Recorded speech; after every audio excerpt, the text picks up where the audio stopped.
Hi friends, welcome to my channel. இந்த மாதிரி சுவாரஸ்யமான கதைகளை கேட்க நீங்க இப்பதான் நம்ம சேனலுக்கு முதல் முறையா வரீங்கன்னா மறக்காம நம்ம சேனலை சப்ஸ்கிரைப் பண்ணி வச்சுக்கோங்க. பக்கத்துல இருக்க பெல் ஐகானையும் கிளிக் பண்ணிக்கோங்க. என் பேர் ஷாலினி. என் வீட்டு வேலைக்காரனுக்கு வயது 10 இருக்கும். அவன் எப்பொழுதும் என் பின்னால் தான் சுற்றி வருவான். நான் அவனை சிறியவன் என்றுதான் நினைத்திருந்தேன். ஆனால் ஒரு நாள் அவன் என்னிடம் சொன்னான், முதலாளி அம்மா என்னை சிறியவன் என்று நினைக்கும் தவறே நீங்கள் செய்யாதீர்கள் என்றான். அன்றிரவு நான் அவனை பார்த்தபோது ஆச்சரியப்பட்டேன்.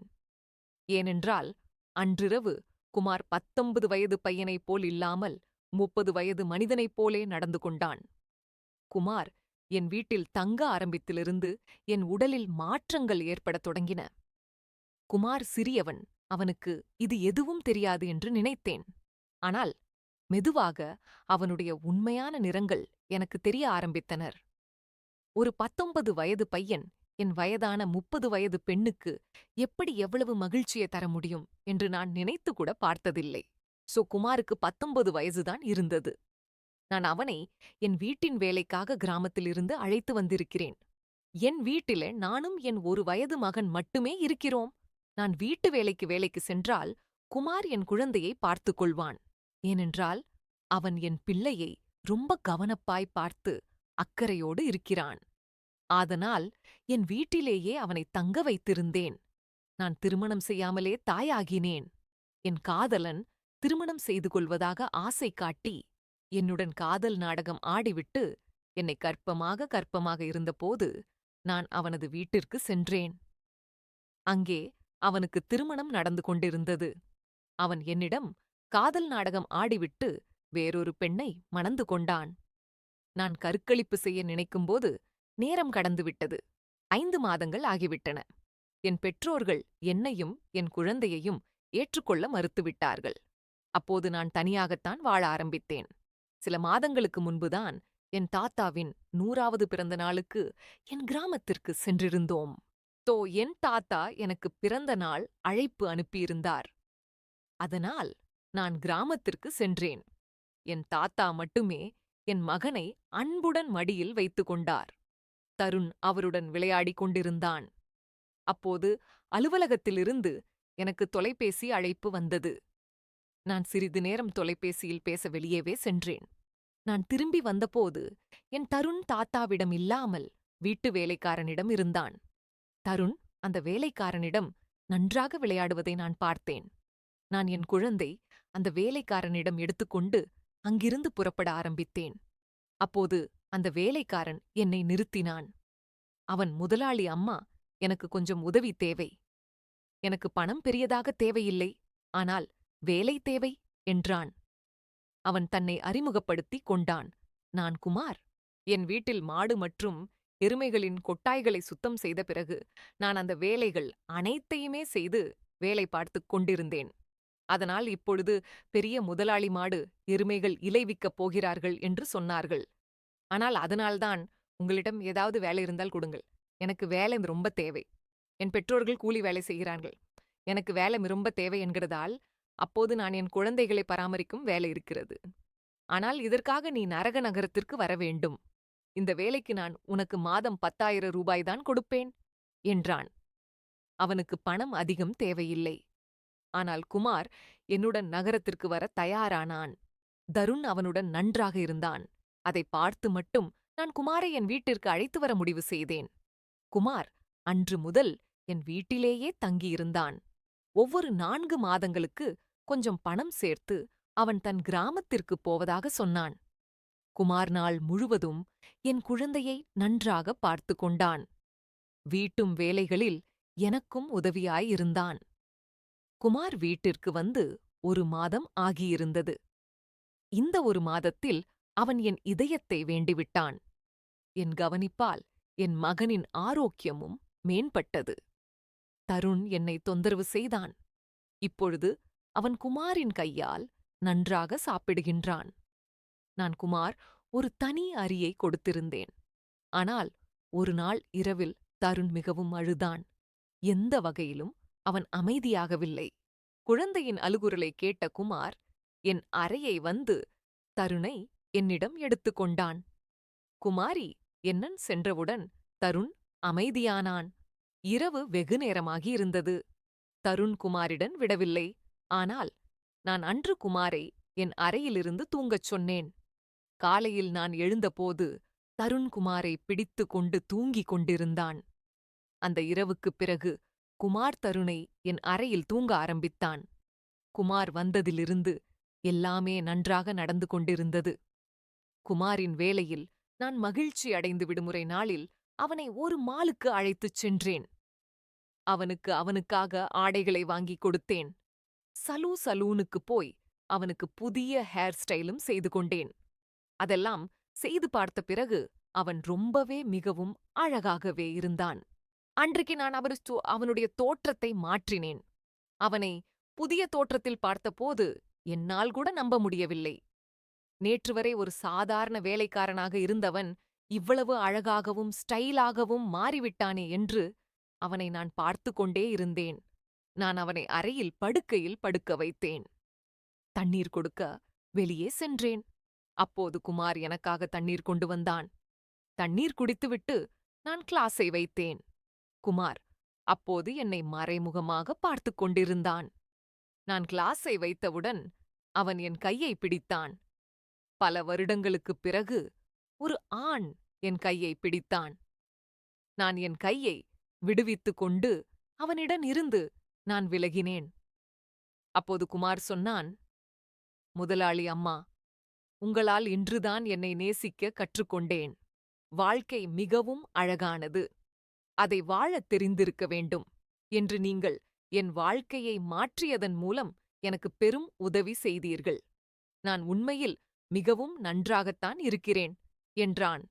குமாரின் முகத்தில் இருந்த சந்தோஷத்தை பார்த்து நான் சந்தோஷப்பட்டேன். மிகவும் சுத்தமாகவும் அழகாகவும் வாழ ஆரம்பித்தான். அவனுக்கு 19 வயசுதான். ஆனால் அவன் தன்னுடைய உடம்பை நன்றாக பராமரித்து வைத்திருந்தான். அவன் வீட்டிலும் தினமும் உடற்பயிற்சி செய்தான். நான் அவனிடம் அவனுடைய படிப்பை பற்றி கேட்டேன். ஆனால் இப்போது அவனுக்கு படிப்பில் ஆர்வம் இல்லை என்று சொன்னான். நான் தினமும் காலை அலுவலகத்திற்கு போவதற்கு முன் என் குழந்தையின் கன்னத்தை தட்டி கொடுத்துவிட்டு அலுவலகத்திலிருந்து போவேன். அப்போது என் குழந்தை தருணை குமார் மடியில் கொஞ்சிக் கொண்டிருந்தான். அப்போது அவன் கன்னத்தில் கை வைக்கும்போது, தருண் கன்னத்தில் கை வைக்கும்போது குமாரின் கன்னத்தில் கை பட்டுவிட்டது. உடனே என்னை விசித்திரமாக பார்த்தான். அது எனக்கு மிகவும் சங்கட்டமாக இருந்தது. நான் அவனிடம் மன்னிப்பு கேட்டுவிட்டு அலுவலகத்திற்கு புறப்பட்டேன். மாலையில் நான் வீடு திரும்பியபோது கூட என்னால் குமாரின் கண்களை பார்க்க முடியவில்லை. குமார் தருணை சாப்பாடு ஊட்டி தூங்க வைத்தான். பிறகு நாங்கள் இருவரும் சேர்ந்து சாப்பிட்டோம். சாப்பிட்ட பிறகுதான் என் அறைக்கு சென்றேன். அங்கே நான் மருந்துகளை எடுத்துக் கொண்டிருந்தேன். எனக்கு ஒற்றை தலைவலி பிரச்சனை இருக்கிறது. அதற்கான மருந்தை எடுத்துக் கொண்டிருந்தேன். மருந்து எடுத்த பிறகு என் தலைவலி மிகவும் வலித்தது. நான் என் அறையில் தலையை பிடித்துக் கொண்டு உட்கார்ந்திருந்தேன். சிறிது நேரம் கழித்து குமார் அறைக்குள் வந்தான். நான் இந்த நிலையில் இருப்பதை பார்த்து, என்னானது முதலாளி அம்மா என்று கேட்டான். என் தலை வலிப்பதாக தெரிந்ததும் அவன் என் தலையை மசாஜ் செய்ய ஆரம்பித்தான். குமார் மசாஜ் செய்ய ஆறுதலாய் அளித்தது. மெதுவாக எனக்கு ஆழ்ந்த தூக்கம் வந்தது. அன்றிரவு எனக்கு நன்றாக தூக்கம் வந்தது. அடுத்த நாள் எங்கள் அலுவலத்தில் பாரம்பரிய தினவிழா இருந்தது. அதற்காக நான் மாறுவிடத்தில் அழகா ஒரு ஃபிராக் மேரி போட்டுக்கொண்டு நான் ரெடியாகி இருந்தேன். அப்போது குமார் அறைக்கு அழைத்து முடிச்சை கட்ட சொன்னேன். நான் அவரை சிறியவன் என்று நினைத்திருந்தேன். ஆனால் அவனிடம் இந்த வேலை செய்ய சொன்னேன். எனக்கு வேறு வழியும் இல்லை. தயாராகி நான் புறப்பட ஆரம்பித்தபோது குமார் என்னை தடுத்து உள்ளிருந்து அவன் தன்னை காதுக்குப் பின்னால் காஜல் போட்டுவிட்டு, எஜமானி அம்மா, இப்பதான் உங்கள் மேல் யாருடைய கண்ணும் பாதிக்காது. ஏனால் நீங்கள் கண்ணுப்படும் அளவிற்கு அவ்வளவு அழகாக இருக்கிறீர்கள். இப்ப நீங்கள் செல்லுங்கள் என்று அவன் தனது உதட்டுக்குக் கீழ் ஒரு திஷ்டி போட்டு ஒன்றை வைத்துவிட்டான். பிறகு நான் குமாரை அதற்கு அதிகமாக நேசிக்கவும் ஆரம்பித்தேன். நான் அவளுடைய காதலும் என்னுடன் வந்திருந்தார்கள். குமார் இன்று மிகவும் சுவையான உணவை சமைத்திருந்தான். என் தோழி ரம்யா 4-5 நாட்கள் என் வீட்டில் தங்கப் போகிறாள். அடுத்த 3 நாட்களுக்கு அவனுடைய காதலும் என் வீட்டிலிருந்தான். அடுத்த நாள் இரவு குமார் உணவு சமைத்து ரம்யாவை அவனுடைய காதலையும் சாப்பிட அழைத்தான். ஆனால் அவர் இருவரும் அறையில் 2 பேரும் ட்ரிங்க் சாப்பிட்டுக் கொண்டிருந்தார்கள். ரம்யா அதிகமாக எடுத்துக்கொண்டாள். ஆனால் சாப்பிடுவதற்கு முன்பே தூங்கிவிட்டாள். அவளுடைய காதலன் ரோஹித் அவனும் சேர்ந்து இருவரும் ஒன்றாகத்தான் ட்ரிங்க் சாப்பிட்டார்கள். அவன் என்னிடம், "நீங்கள் ரொம்ப அழகாக இருக்கிறீர்கள்" என்றான். ரோஹித் இப்படி பேசியதும் குமார் அவனை கோபமாக பார்த்தான். சாப்பிட்டு முடித்தவுடன் ரோஹித் அவனது அறைக்கு சென்றான். அவன் போனதும் குமார் என்னிடம், "முதலாளி அம்மா, உங்களுடைய இந்த நண்பர்கள் எப்படி இருக்கிறார்கள்? இந்த மனிதன் பேச்சை துளியும் பிடிக்கவில்லை" என்றான். அப்போது நான், "குமாரியுடன் நான் உன்னை வீட்டு உறவினரைப் போல நினைக்கிறேன். அதற்காக நீ என் விருந்தினர்களைப் பற்றி எதையும் பேச வேண்டாம்" என்று சொன்னார்கள். "அந்த விருந்தினருக்கு சேவை செய்வதுதான் உன் வேலை. அதனால்தான் நீ அதை மட்டும் செய். மற்றபடி வேறு எதையும் கற்றுத் தர வேண்டிய அவசியம் எனக்கு கிடையாது" என்று சொன்னார். குமாரி அதட்டிவிட்டு தன் அறைக்கு சென்றான். நான் அவனை அதட்டியிருந்தாலும் அவன் எனக்காக தண்ணீர் கொண்டு வந்தான். அப்போது நான் என் மருந்தை எடுத்துக்கொண்டு தண்ணீர் கொடுத்துவிட்டு தூங்கினேன். என்று குமார் என் அறைக்கு தூங்க வரவில்லை என்று நினைத்தேன். ஆனால் காலையில் கண்வழித்தபோது அவன் என் அறையில் கண்டேன். சிறிது நேரத்தில் என் எதிரியில் ரம்யா வந்தாள். அவள் மிகவும் கோபமாக இருந்தாள். குமார் என் முன் கொண்டு வந்து நிறுத்தி ரம்யாவின் துப்பட்டா கட்டியிருந்தது. "ரம்யா, உன் இந்த கிராமத்து வேலைக்காரன் என் காதலின் கையை உடைத்து விட்டான்." குமார் தலையை மட்டும் ஆட்டி, "முதலாளி அம்மா, நான் எதுவும் செய்யவில்லை. இரவில் ரோஹித் சார்தான் போதையில் இருந்திருப்பார். அப்போது அவர் சமநிலையை இழந்து விழுந்திருப்பார்.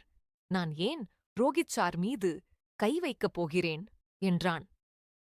ரம்யா இன்னும் தெளியவில்லாமல் இருப்பது போல் எனக்கு தோன்றியது. அதனால் குமார் எனக்காக அவர் இவரிடமிருந்து மன்னிப்பு கேட்டான். ரம்யாவும் ரோஹித்தும் அங்கிருந்து புறப்பெற்றுச் சென்றார்கள்.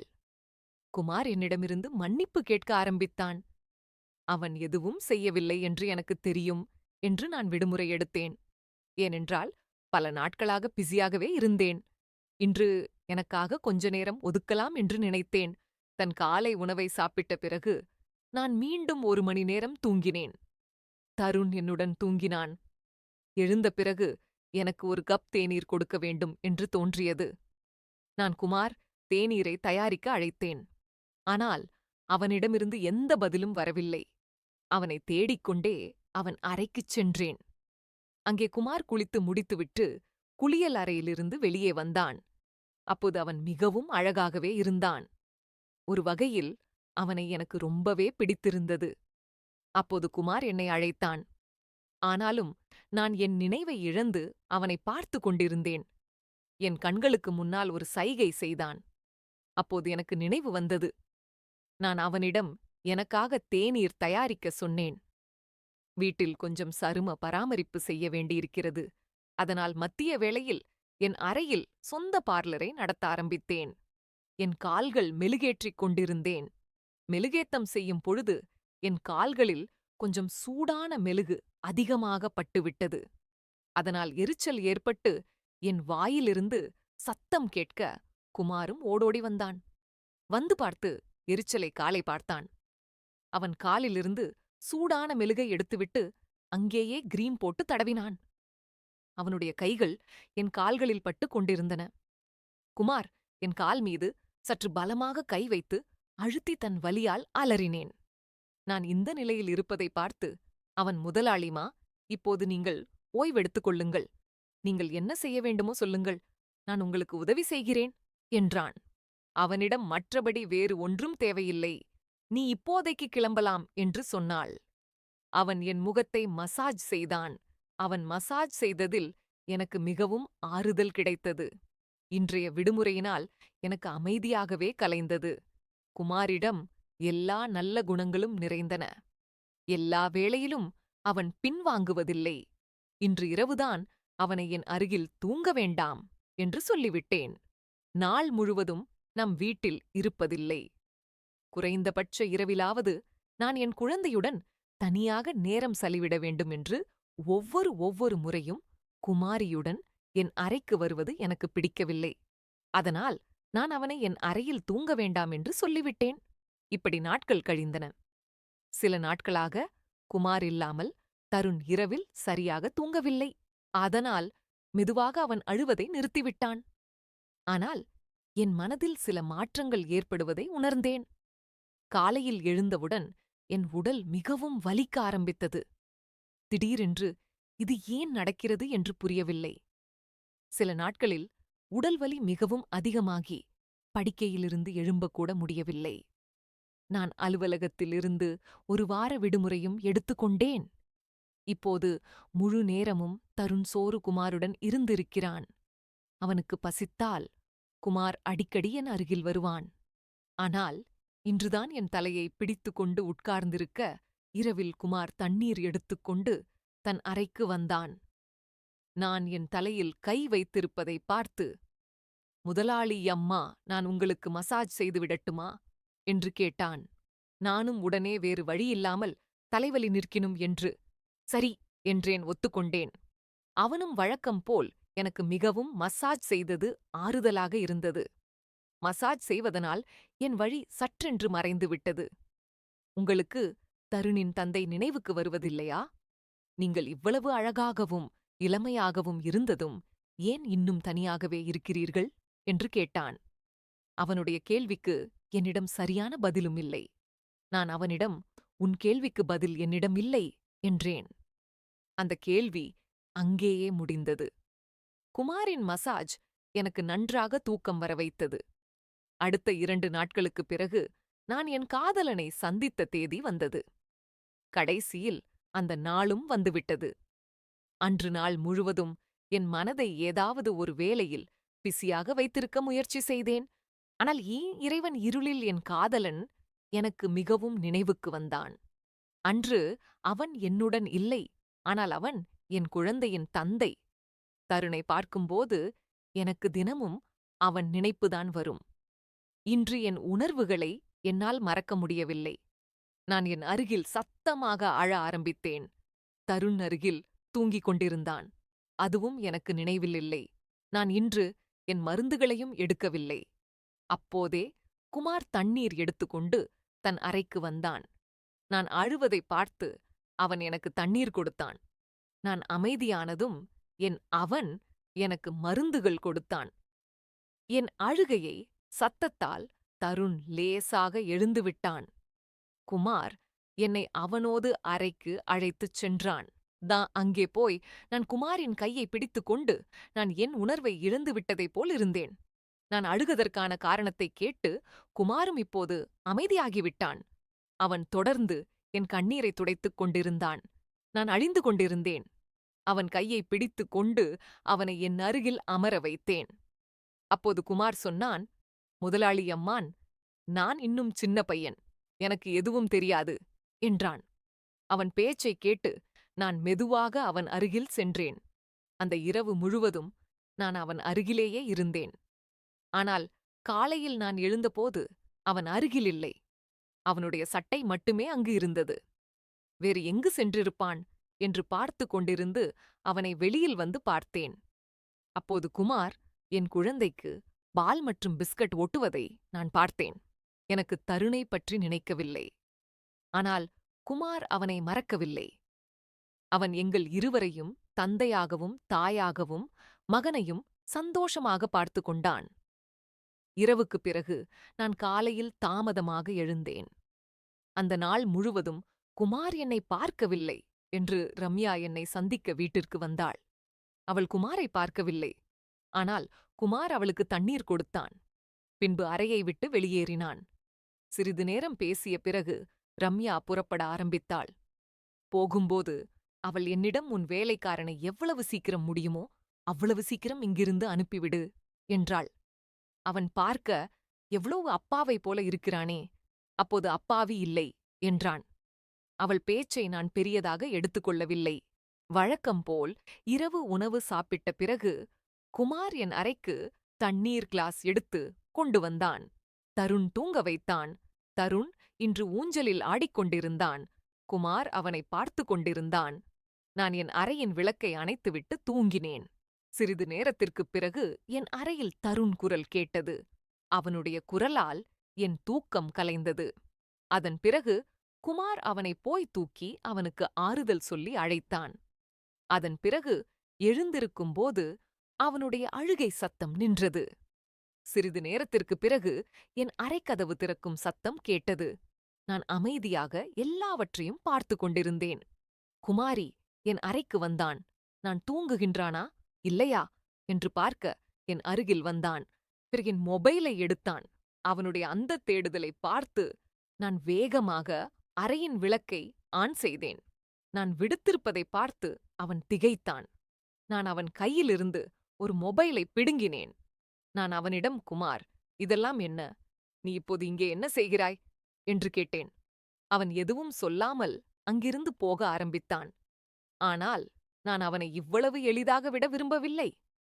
ரம்யாவின் காதலினை அவன் அடித்த வீடியோ நான் அவனுக்கு காட்டினேன். அன்று ரோகித் மொபைல் கேமரா தவறுதலாக ஆன் செய்யப்பட்டிருந்தது. அதில் அவர்கள் சண்டையிடும் காட்சி பதிவாகியிருந்தது. காலையில் ரம்யா என்னை சந்திக்க வந்தபோது அந்த வீடியோவை எனக்கு காட்டினாள். அப்போது இருந்து நான் குமாரை உன்னிப்பாக கவனித்துக் கொண்டிருந்தேன். குமார், நீ ஏன் பொய் சொல்கிறாய்? என் ரோகித் அடிப்பனாய் என்று கேட்டேன். அப்போது அவன் சொன்னான், உங்களை யார் கெட்ட கண்களால் பார்த்தாலும் நான் அவனை இப்படித்தான் செய்வேன் முதலாளி அம்மா என்றான். அந்த இரவு ரோகித் போதையில இருந்தான். உங்களை அறைக்கு வந்தான். உங்களுடன் தவறு செய்ய முயன்றான். ஆனால் நான் அவனை அடித்ததுண்டு. குமார் பேச்சை கேட்டு நான் சரி, நான் உன்னை பேச்சை நம்புகின்றேன். ஆனால் நீ ஏன் என் தண்ணீரில் தூக்க மருந்து கலந்தாய்? இன்று நீ என் தண்ணீரில் மருந்து கலப்பதை நான் கண்டேன். உன் பார்வை என் மீது இருந்தது. நீ என்ன விரும்பினாயோ அதையே நான் உனக்கு கொடுத்தேன். இப்போது உன் கணக்கை நீ கொடு, உன்னுடைய ஊருக்குப் போ என்றேன். உன் பேச்சை கேட்டு குமார் சொன்னான், முதலாளி அம்மா, நீங்கள் நினைப்பது போல் எதுவும் நடக்கவில்லை. நேற்றிரவு நமக்குள் எந்த தவறும் நடக்கவில்லை. நான் உங்களுக்கு தண்ணீரில் தூக்கம் அளந்தது கலந்தது உண்மைதான். ஆனால் நீங்கள் என் அருகில் வந்தவுடன் தூங்கிவிட்டீர்கள். நான் உங்களுடன் எதுவும் தவறு செய்ய வேண்டியதில்லை. சில நாட்களுக்கு முன்பு இரவில் நீங்கள் தொலைபேசியில் பேசும் பொழுது உங்கள் பேச்சை கேட்டேன். நீங்கள் மீண்டும் உங்கள் காதலனை சந்திக்க தயாராகிக் கொண்டிருந்தீர்கள். உங்கள் சந்திப்பு உங்கள் வீட்டிலேயே ஏற்பாடு செய்யப்பட்டிருந்தது. எனக்கு எதெல்லாம் தெரியும். நீங்கள் அவனை ஒருபோதும் சந்திக்க கூடாது என்பதற்காக நான் உங்களுக்கு தினமும் இரவில் தூக்க மருந்து கொடுத்து வந்தேன். அந்த நண்பர் இன்னும் உங்களை ஏமாற்றுகின்றான். அவன் உங்களிடம் பொய் சொல்கின்றான். அவன் உங்கள் குழந்தையை உங்களிடமிருந்து பறிக்க உங்கள் அருகில் வருகின்றான். அவனுடைய மனைவிக்கு குழந்தை பிறக்க வாய்ப்பில்லை. அதனால் அவன் உங்களிடம் வருகின்றான் என்றான். குமாரன் யார்? உனக்கு இந்த எல்லா தகவல்களும் எப்படி கிடைத்தது என்றான். அப்போது அவன் சொன்னான், நான் ஒரு நாள் உங்கள் தாத்தா எனக்கு உங்கள் புகைப்படத்தை காட்டினார். நான் உங்களை பார்த்த முதல் பார்வையிலே விரும்பினேன்.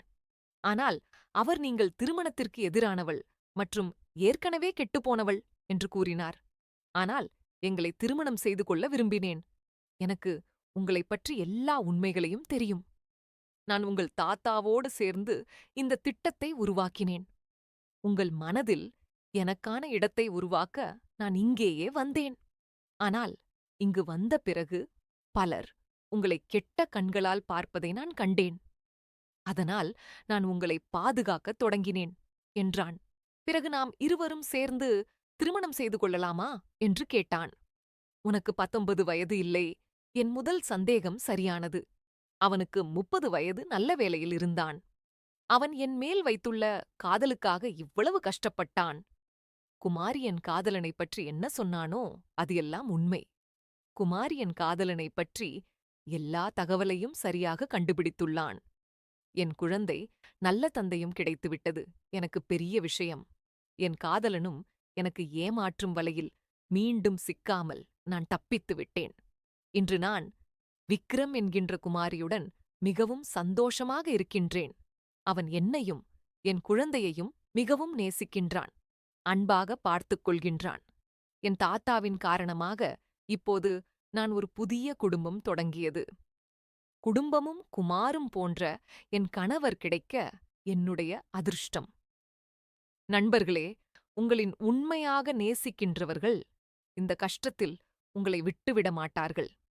உறவுகளை பேண் காப்பதற்காகத்தான் காரணம் தேவை என்று உறவுகள் முறிப்பவர்களுக்கு சின்ன சாக்குப்போக்குதான் காரணம் கூட இருக்கும். இதுதான் என்னுடைய இவர்களின் வாழ்க்கை கதைகள். இந்த கதைய பற்றிய கருத்துக்களை கீழ இருக்க கமெண்ட் பாக்ஸ்ல கமெண்ட் பண்ணுங்க. தேங்க்ஸ் ஃபார் வாட்சிங்.